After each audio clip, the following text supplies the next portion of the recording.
What man did not understand, he could not control, and lack of control and understanding meant simply one thing: chaos. The consciousness of the mind needed order to survive, and so he began to form structures within his thoughts for all things. He gave symbols and words to everything that previously didn't need them. The bird didn't care that it was a bird. The fish just were, and the lions were boss in their own domain. The mind of man came along and gave them all names, and forced them, and himself, into ordered boxes. This simply led to constraint, and man had begun to form his own prison. He made names for leaders, gave them wonder and awe.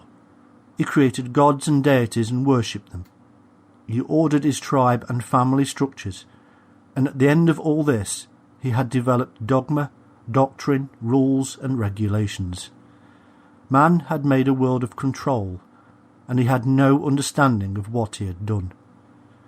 Now, thousands and thousands of years later, our ordering of everything has created a chaotic mess, the direct opposite of what we had intended with our conscious mind.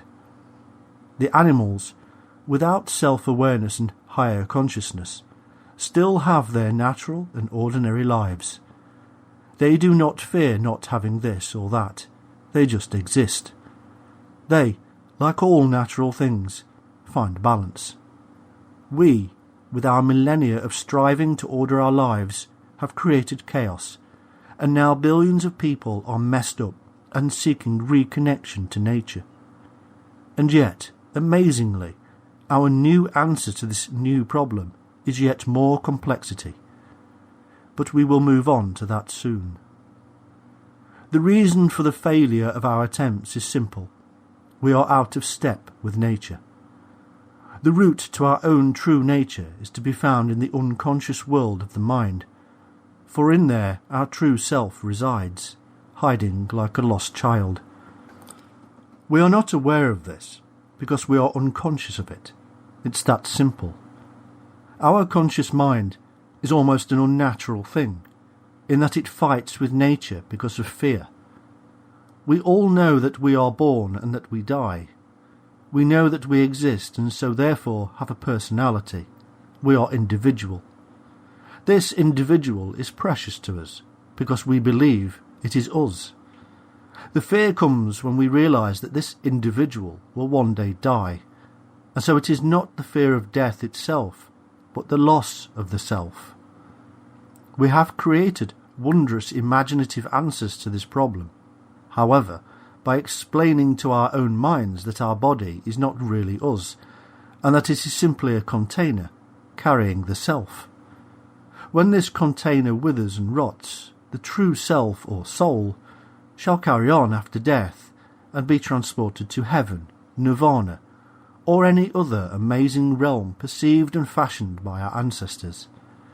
It is a triumph of consciousness, a prize of logical thought, that in the first place we became aware of our own frailties, and then discovered that it was all just a minor test on the road to St. Peter's pearly gates.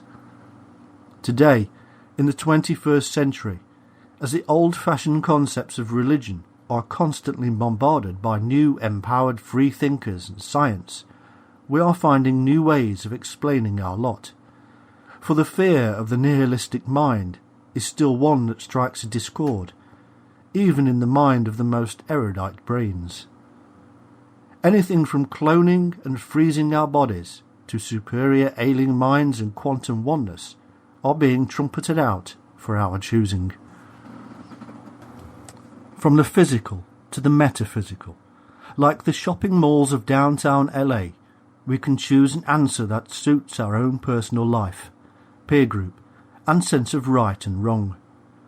The driving force, regardless of century, is still the same: fear. And fear has been and will be our undoing. It seems that no matter how high we climb on the awareness ladder, the same driving force in the consciousness arises, and the same forces of nature surge beneath the surface in the unconscious realm. If the animals move and are driven by the forces of nature,